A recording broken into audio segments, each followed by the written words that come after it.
que sí. Y hemos hablado de varias cosas en este tema de Conquista 360. Y dentro de todas ellas hemos visto varios aspectos de la conquista. Ya nosotros derribamos gigantes, nos apoderamos de territorio, arrancamos cabeza. Hemos hecho varias cosas en Conquista 360, pero hoy yo voy a ilustrar una historia bíblica con dos personajes clave. Y para que usted entienda de qué voy a hablar, no voy a decir el tema todavía, espérese. Para ilustrarles de qué voy a hablar, yo quiero que ustedes comprendan de quién voy a hablar primero. La historia bíblica relata que una vez que Josué conquistó, se establecieron en Israel jueces que juzgaban a Israel. La Biblia dice que el pueblo pidió rey y Dios, ¿qué hizo? Le dio reyes. Y dentro de ellos está uno que todo el mundo quiere ser como él en adoración. Y ustedes saben quién es. ¿Quién es? David.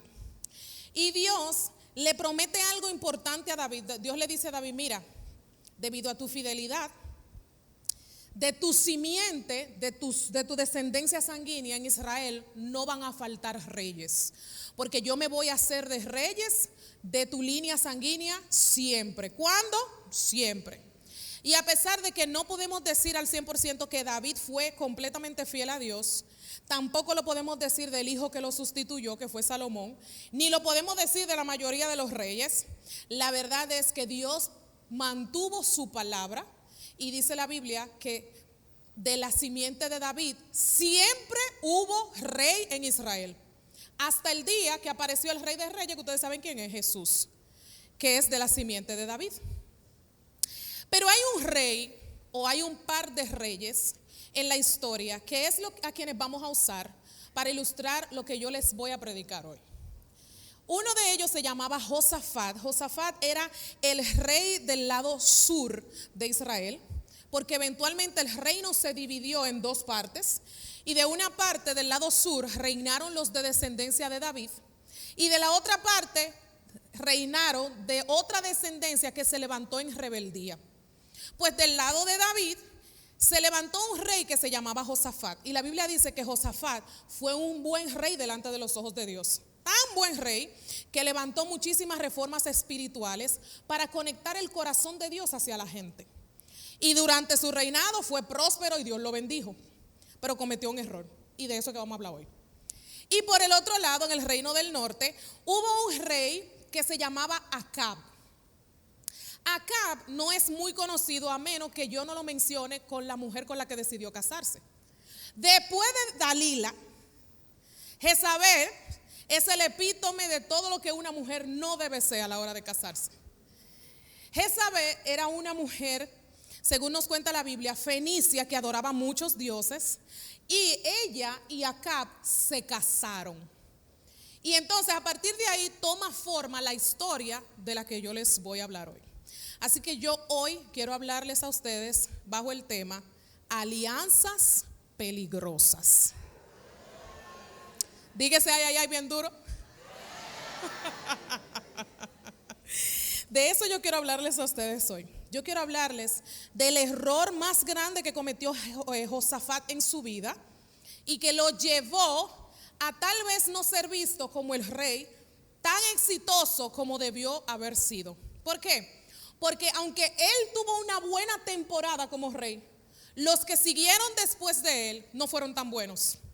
Y todo eso fue gracias a una alianza que él hizo con el rey que se llamaba Acab. Y a modo de introducción, yo quiero que ustedes escuchen este principio que va a regir toda la prédica. La verdad central de toda esta prédica es que para conquistar debes de tener los aliados correctos, porque no puedes conquistar lo que Dios te prometió si estás aliado con quien Dios te pidió que dejaras. Lo voy a repetir otra vez. Para tú conquistar, debes de tener los aliados correctos, porque tú no puedes conquistar lo que Dios te prometió si estás aliado con quien Dios te pidió que soltaras en banda. Y para eso yo quiero entregarles dos principios de conquista. Yo sé que hemos estado hablando de conquista y sí, hay una parte de la conquista que tiene que ver con una postura, con una decisión. Pero llega un punto de la conquista donde tú tienes que rodearte de la gente correcta, porque es como que si tú te sintieras estancado, ya tú no sabes para dónde coger, qué más conquistar, qué más tomar, hasta dónde yo puedo llegar con mis fuerzas personales. Pero cuando tú estás correctamente aliado y correctamente rodeado de personas adecuadas, la conquista se hace un poquito mejor y más estratégica. Porque cuando tú estás aliado con la gente correcta, eso significa que el destino es el mismo. Por lo tanto, aunque sean estrategias diferentes para conquistar, el objetivo final es exactamente el mismo. Y el principio número 1 es el siguiente. Conquistar no solamente es avanzar, es saber con quién camino. ¿Por qué? Porque hay promesas que Dios te dio, pero hay relaciones que pueden sacarte de esas promesas. Hay alianzas que te pueden sacar de esa promesa. Hay gente que te puede sacar de esa promesa. Hay conexiones que te pueden desviar de esa promesa. Y el segundo principio poderoso también es que toda alianza hace 3 cosas. Transfiere influencia, sea buena o sea mala. Número 2, afecta tus decisiones. Y número 3, moldea tu dirección. Pero para yo hablar de alianza es importante decirles algo, porque usted me preguntará, bueno, y entonces ahora yo no puedo tener amigos que no sean cristianos, porque ahora yo me convertí y no puedo tener a nadie cerca de mí que no sea cristiano. Yo no estoy diciendo eso, porque alianza no es amistad. Amistad es una relación basada en afinidad, en afecto, en conexión emocional, que puede variar según las circunstancias. Usted se va a dar cuenta que hay amigos que usted tenía hace 15 años atrás que ya no están en tu vida. Porque los amigos son por temporadas. Porque los amigos son como si fueran aliados de tu destino, igual que los enemigos. Hay gente que llega a tu vida para una época o para una temporada específica. Tienes amigos que tal vez te dolió perderlos, ¿sí o no? Pero sabes y entiendes que durante el tiempo que estuvieron en tu vida, jugaron un rol o un papel específico, que de alguna manera te empujaron hasta donde tú estás, ¿sí o no? Hay amigos que estuvieron en tu época o en tu vida porque tú atravesaste por una época particular. Por ejemplo, cuando yo tenía 15 años, todo mi círculo de amistad giraba en torno al bachillerato. Pero una vez que mi plataforma de influencia social comenzó a expandirse, ya mi círculo no era solamente mis amigos del bachillerato. Ahora yo tenía amigos de la universidad, tenía amigos en la política, tenía amigos en otros círculos de sociales que me conectaban con iglesia, que no era de mi iglesia per se, y se fue expandiendo mi plataforma de influencia en cuanto a amigos.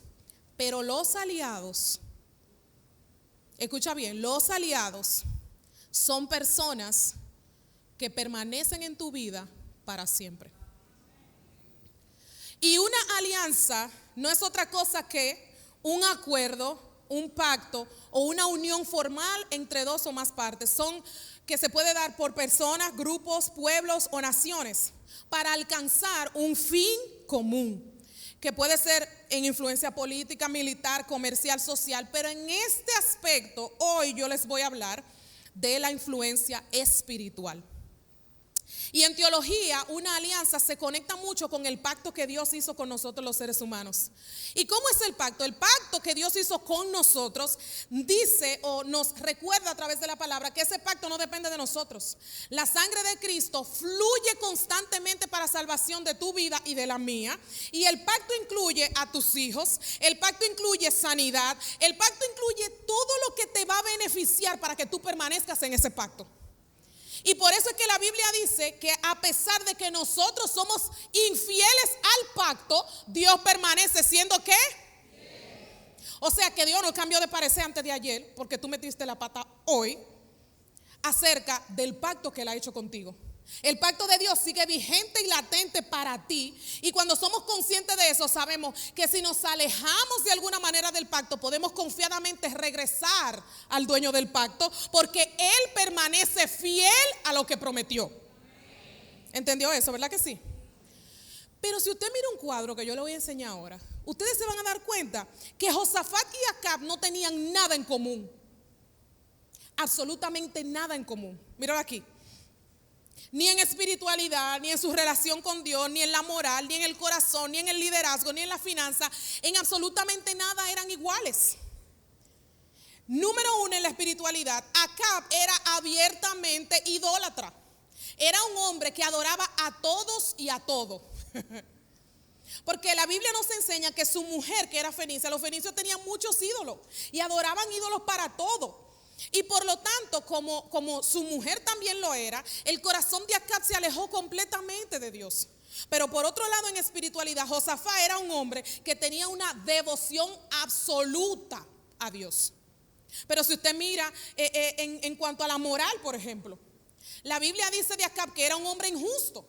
La historia cuenta de que cuando su mujer Jezabel lo vio a él mendigando y se moría de ilusión por una tierra que no era de él, la mujer de él le dijo, pero vamos a matarlo y tú te quedas con la tierra. Y él dijo, ok, porque sus niveles morales estaban por el piso, sus reguladores morales estaban por el piso. Sin embargo, Josafat era un hombre recto en cuanto a su moral. Pero si ustedes van, por ejemplo, a las finanzas, miren el cuadro, no se lo voy a decir todo, mírenlo ahí. Háganle foto para que después lo estudien. En sus finanzas, dice la Biblia que Acab era un hombre que usaba injustamente sus finanzas, mientras que Josafat era un hombre que administraba sus finanzas con sabiduría. De hecho, el reinado de Josafat llegó a territorios que nunca ningún rey había llegado hasta ese punto, porque era un hombre que se movía con pureza, con integridad en cuanto a la finanza. Los acuerdos de negocio eran acuerdos justos, mientras que por otro lado estaba Acab, que a él no le importaba nada, porque él nada más pensaba en él y solamente en él. Pero mira, finalmente, el legado de Acab fue un legado de mal ejemplo. Cuando se habla en la Biblia de Acab, de hecho, Dios promete en la Biblia que él no solamente iba a exterminar a Acab, él promete que iba a exterminar toda su simiente. Porque el legado de Acab fue un mal ejemplo. Cuando se hablaba de Acab en Israel, se hablaba de un hombre que alejó el corazón del pueblo de Dios. Pero mientras tanto, de Josafat se decía que era un hombre que tenía buen testimonio. Tan buen testimonio que Josafat fue el primer rey que dice la Biblia que tomó a todos los príncipes, a todos los que tenían sangre azul. Tomó a todos los sacerdotes y tomó a todos los grandes líderes de la nación, les instruyó en la ley de Jehová y lo envió por todo el territorio de Israel para que evangelizaran. Es la primera vez que nosotros vemos un rey que hizo grupo de hogares al estilo Preciosa y Hombre de Valor. Fue el primero que lo hizo. Antes de Josafat la gente tenía que ir hasta el templo para ser instruido. Él fue el que dijo, eso no puede ser así.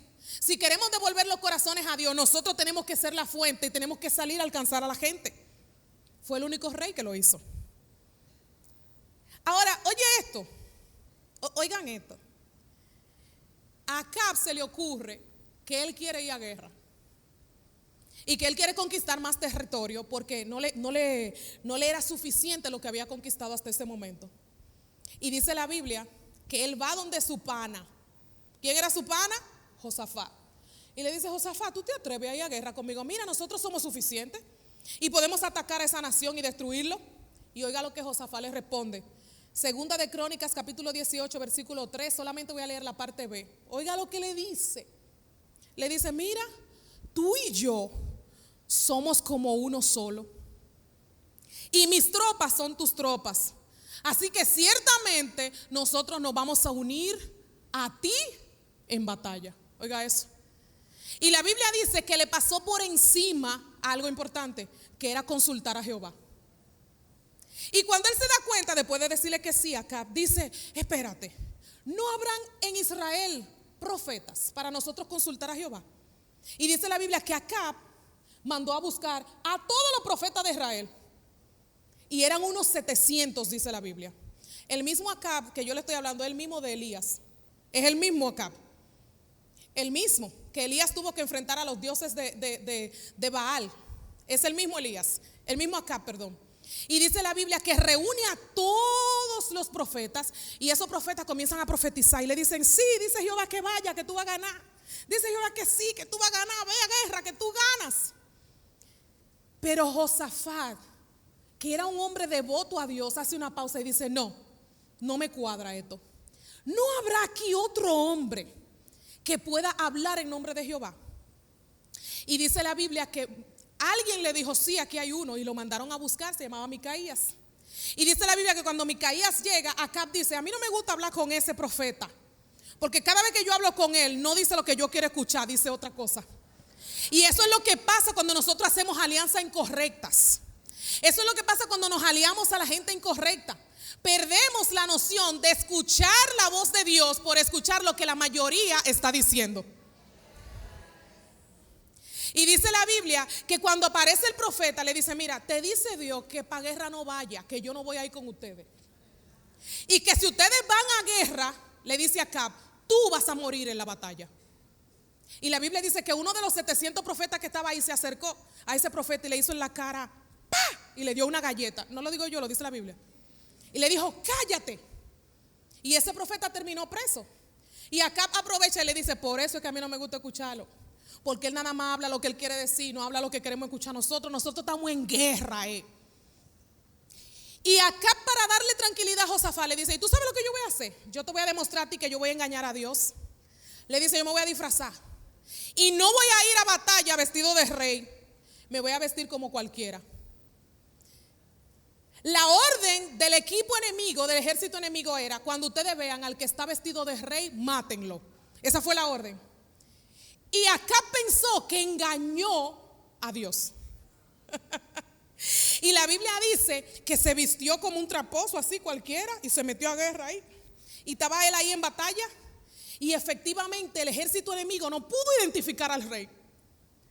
Pero hubo uno que dijo, estoy aburrido, déjame tirar una flecha para arriba. Y dice la Biblia que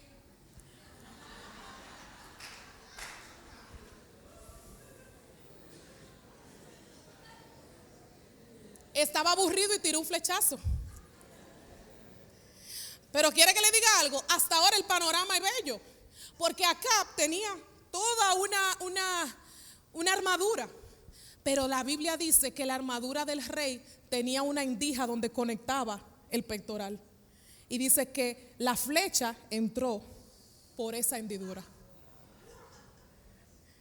Y él fue a la batalla y él peleó. La Biblia dice que sus soldados lo mantuvieron de pie en la batalla. Pero al terminar la batalla pasaron dos cosas. Vio a su ejército perder y perdió la vida. Es decir, vio el cumplimiento de lo que Dios había dicho que iba a pasar. A Dios nadie lo engaña, nada se le escapa. Entonces, las alianzas incorrectas, las alianzas peligrosas pueden afectar tres aspectos de tu vida. Y yo quiero que tú prestes atención a esto que voy a decir. Número uno, puede afectar a tu familia. Las malas alianzas ponen en riesgo tu familia.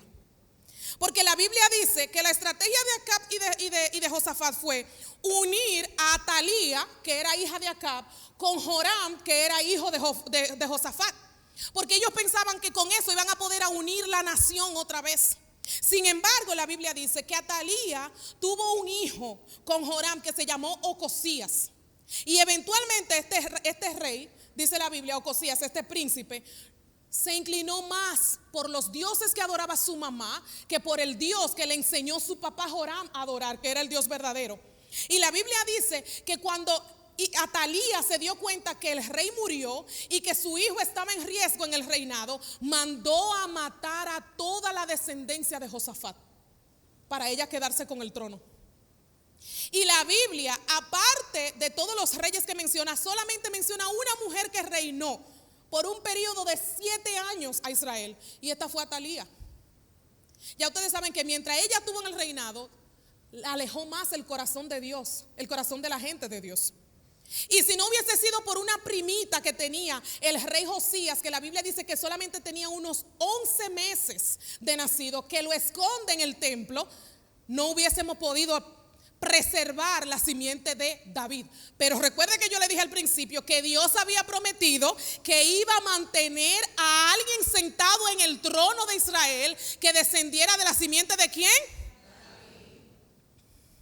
Entonces oye esto, lo que comenzó como una conexión política Lo que comenzó como una conveniencia, lo que comenzó como una relación estratégica, terminó en destrucción generacional y un intento por borrar por completo la promesa de Dios al linaje de David.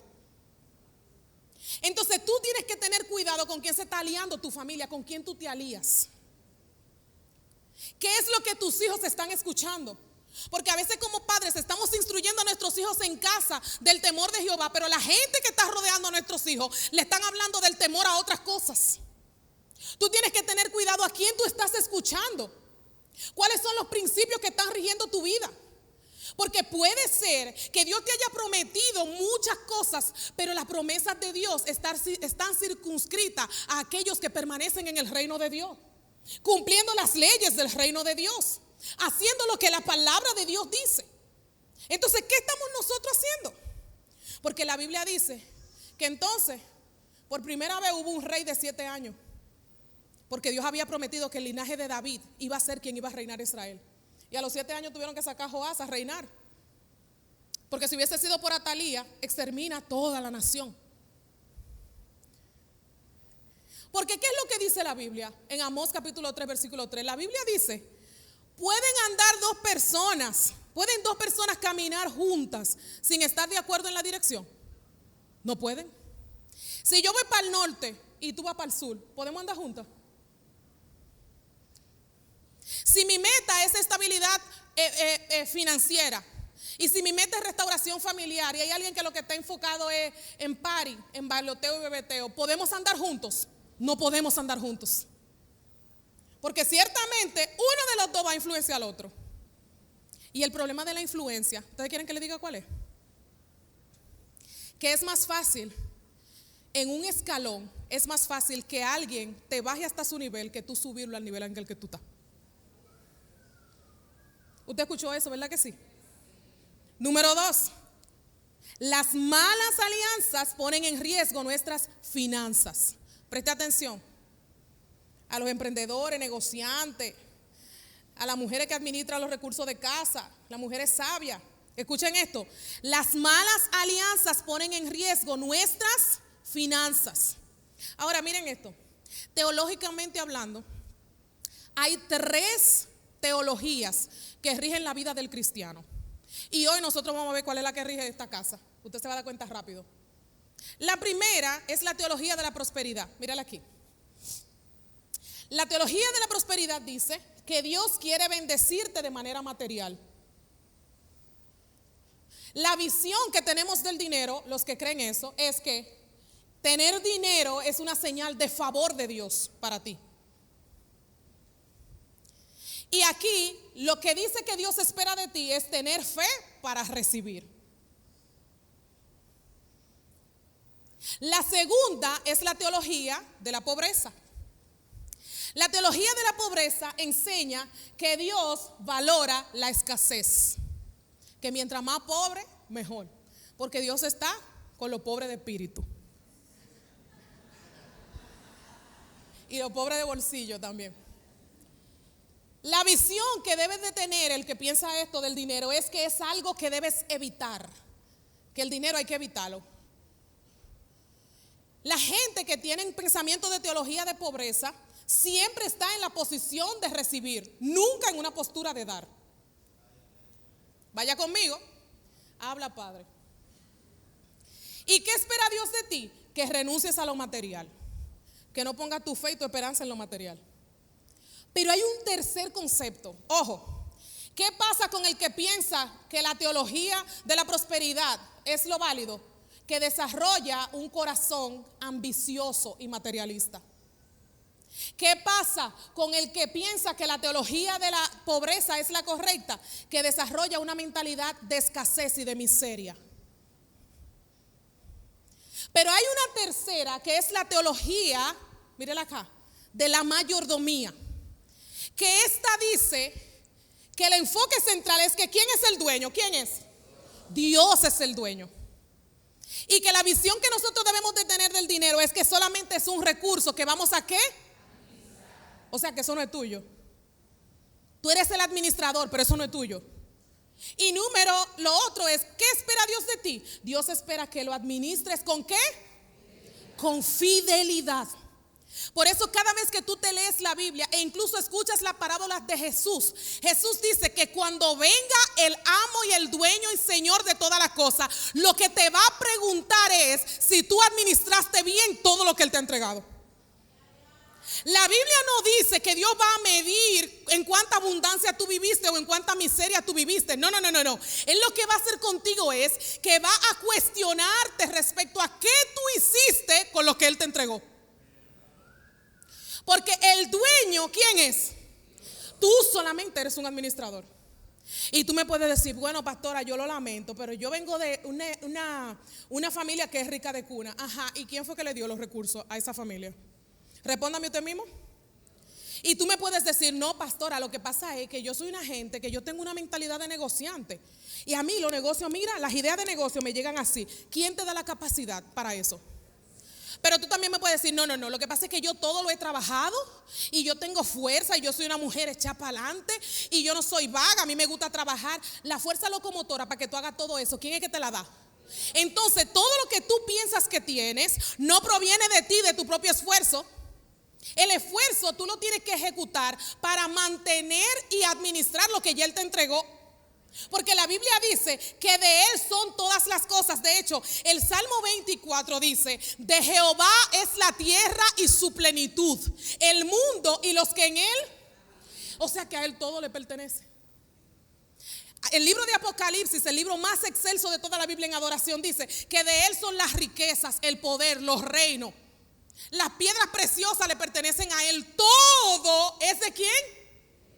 Entonces yo no soy dueña de nada. Y cuando tú entiendes esta realidad, ¿tú sabes qué pasa cuando tú entiendes eso? Que tú dejas de guardar ropa en el closet y que porque tú estás 20 libras más ahora mismo, pero tú vas a bajar esas 20 libras.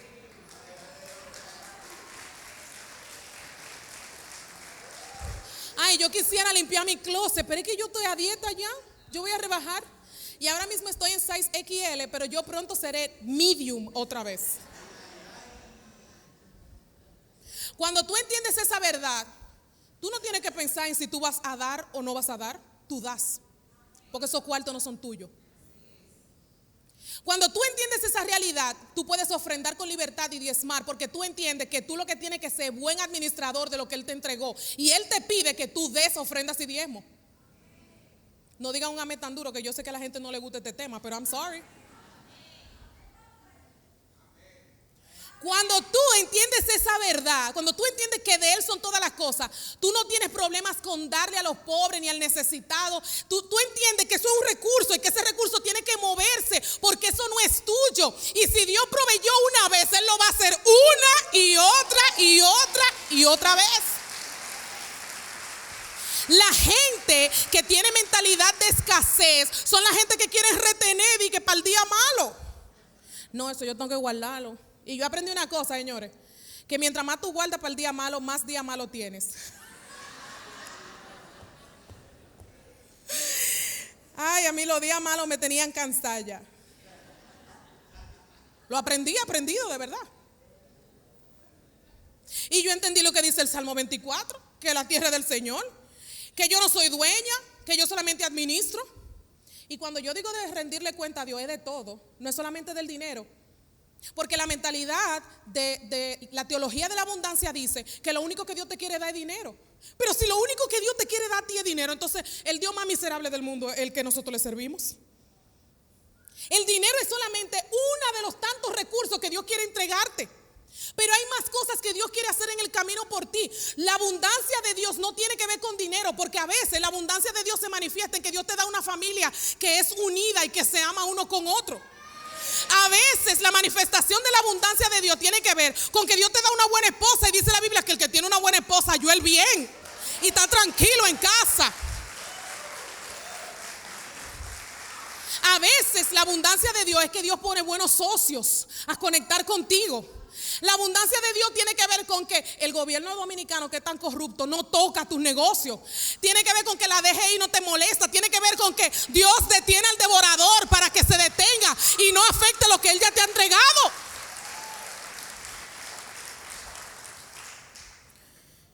El Salmo 24 también dice que no todo el que prospera está aprobado. Porque hay gente que tiene mucho dinero, pero que su dinero nada más sirve a ídolos o se ha vuelto un ídolo.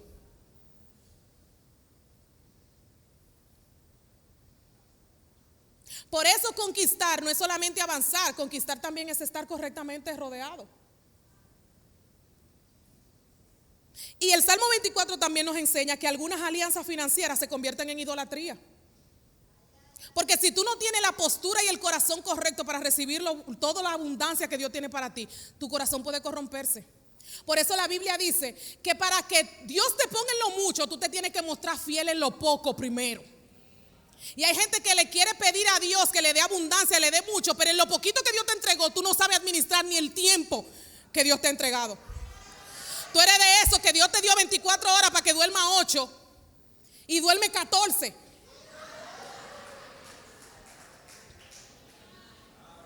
¿No está gustando, no? Ajá. Tú eres de eso que Dios te dio un talento o Dios te dio un ministerio, que el ministerio tiene que ver con responsabilidad y manejo de los recursos, y tú lo estás usando para manipular a la gente. Tú le vas a rendir cuenta a Dios, quien sea tú.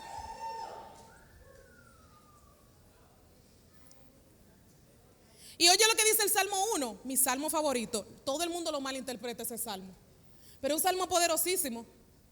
Me han escuchado varias veces citarlo. La Biblia amplificada dice: bienaventurado, es decir, afortunado, próspero y favorecido por Dios, es el hombre que no anda en el consejo de los malvados, que no se lleva de lo que dice la mayoría, que ha entendido que su responsabilidad tiene que ver con mantenerse firme con los principios del reino de Dios, que no sigue ni el consejo ni el ejemplo de los malvados, ni se detiene en el camino de los pecadores, ni se sienta a descansar en la silla de los burladores, sino que en la ley del Señor está su deleite, y en su ley, en su precepto, en sus enseñanzas, ¿sabe qué hace? Medita de día y de noche. Eso significa este texto que la ley de Jehová, los preceptos de Dios, lo que Dios ha ordenado es lo que rige tu vida.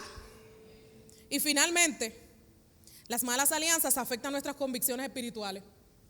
Yo le quería hablar un ching a los solteros aquí, pero no se va a poder porque me queda 1 minuto y pico. Y esto se refleja en 3 cosas. Número 1, los grupos sociales. Número 2, las relaciones de pareja. Y número 3, las tendencias. Josafat se rodeó del entorno de Acab. ¿Y usted sabe qué pasó con él? Terminó expuestos a falsos profetas y con ello una presión colectiva. Yo he visto muchos cristianos orar y que, ay Señor, me siento tan presionado, o dejan de asistir a la iglesia, dejan de participar, y tú le preguntas, pero ¿y qué pasó? Y te dicen, ay no, es que el grupo con el que yo estoy siempre están como hablándome de otra cosa y me he desanimado. Claro, porque cuando tú te rodeas de falsos profetas, hay una presión colectiva que te impulsa a hacer lo que ellos quieren y no lo que Dios ha dicho. ¿Sabe por qué? Porque las personas que te rodean influyen en lo que tú aceptas como verdad.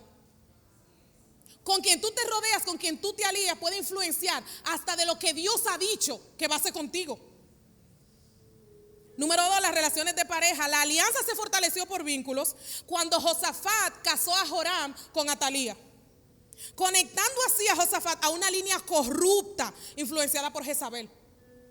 Porque una relación incorrecta puede abrir puertas espirituales equivocadas. Ocosías, que fue el hijo que nació de la unión de Atalía y de Joram, terminó más inclinado a la conducta de su abuela Jezabel que a la conducta de su abuelo Josafat. Porque con esto de permanecer en Dios, de permanecer en Cristo y de permanecer obedeciendo, ustedes tienen que ser radicales. Hay que ser radical, hay que cuidar con quién están conversando nuestros hijos. Y número 3, tendencias. Josafat fue arrastrado a la misma agenda y decisiones de Acab, que implicaban ir a la guerra. Y aunque esa no era su convicción original, porque él sabía que Dios no estaba ahí, terminó cediendo porque la presión de 700 pudo más que la presión de 1. Lo que está de moda o lo que es popular no puede desviarte de lo que Dios dice. Por eso es que el cristiano de verdad no puede llevarse de lo que está trending. Las tendencias no pueden regir al Hijo de Dios. Lo que está de moda no puede regir cómo tú te conduces, porque la moda es pasajera. Lo que permanece para siempre, dice la Biblia, que es lo que Dios ha dicho. Entonces a veces nos dejamos mover Y creemos que porque, bueno, lo que está funcionando es este negocio así, así, así, queremos llevarnos de eso cuando Dios ya te dijo que no es así como tú lo vas a hacer. El estratega por excelencia, ¿usted sabe quién es? Dios. Cuando Él te dice algo, tú tienes que a toda costa avanzar con lo que Él te ha dicho. Tú no te puedes llevar de que quienes están rodeándote, quienes están haciendo lo mismo que tú, lo están haciendo de esa manera. Tú tienes que guiarte de lo que Dios ha dicho. Para el que se pierde, esto va a ser una locura. Es absurdo, no tiene sentido. Pero no te lleve de eso, porque el verdadero trend es obedecer a aquel que murió en la cruz del Calvario por ti, que tiene la única palabra en tu vida y que ha prometido que tú estás dentro del pacto que va a trascender a toda tu generación.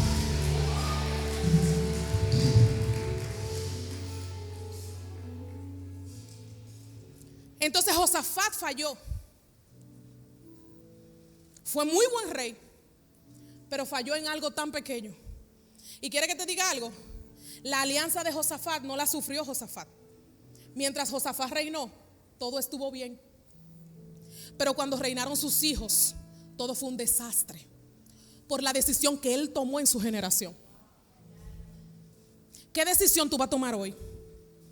¿Cuál es la decisión que tú estás tomando hoy? Yo estoy tomando decisiones por mi hija desde antes de yo saber que iba a tener una hembra que se iba a llamar Alana.